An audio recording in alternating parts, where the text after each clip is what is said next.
I wanted to do a short little video with a demonstration of this product, Galaxy Notions Electric Seam Ripper. It says it's designed for the serious quilter, compact for easy storage and handling. Quality construction will make it a favorite for years. So I thought we'd put it to the test. It requires one AA battery, which is not included, and looks like this. Now ours came with a guard on it, and it doesn't show this guard on the box anywhere or on any of the other demonstration videos I've seen. So we're going to take that off.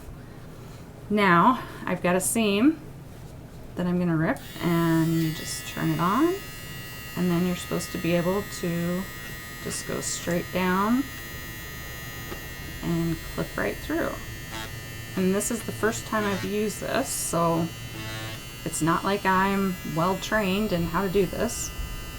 Just kind of winging it as I go.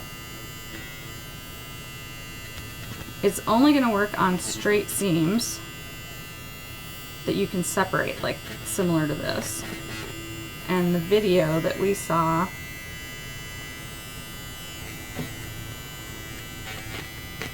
you could do a lot better if it was a seam that you could just lay flat on the table and just run across it. So it seems to work. I would say that makes things a little easier. You still have to clean up your loose threads.